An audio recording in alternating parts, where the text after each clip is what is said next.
സ്വർണ്ണക്കവർച്ചയിൽ കേരളത്തിന് പുറത്തേക്ക് പരിശോധനയുമായി പ്രത്യേക അന്വേഷണ സംഘം. ബംഗളൂരുവിലെ അനന്ത സുബ്രഹ്മണ്യത്തിന്റെ വീട്ടിലും ഹൈദരാബാദിലെ മന്ത്രയിലും നേരിട്ടെത്തി പരിശോധന നടത്താനാണ് തീരുമാനം. സ്വർണം പൂശുന്നതിന് വിജയ് മല്യയ്ക്ക് വേണ്ടി കരാർ ജോലി ചെയ്ത ചെന്നൈയിലെ ജ്വല്ലറിയിൽ SIT പരിശോധന നടത്തുകയാണ്.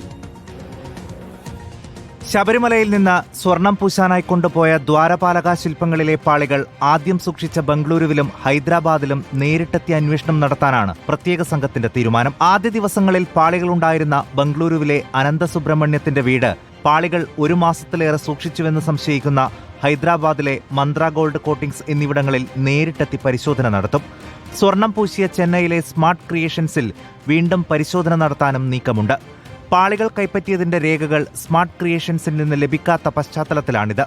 സ്മാർട്ട് ക്രിയേഷൻ CEO പങ്കജ് ഭണ്ഡാരിയെ വീണ്ടും ചോദ്യം ചെയ്യാനും തീരുമാനമായി. 3 സംഘങ്ങളായി തിരിഞ്ഞാണ് പരിശോധന നടക്കുക.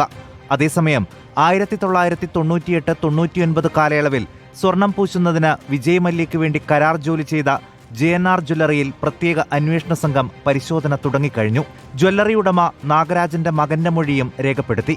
അതേസമയം ഇതുവരെ രേഖപ്പെടുത്തിയ മൊഴികളും ശേഖരിച്ച രേഖകളും ദേവസ്വം വിജിലൻസ് പ്രത്യേക സംഘത്തിന് കൈമാറി. റിപ്പോർട്ടർ, തിരുവനന്തപുരം.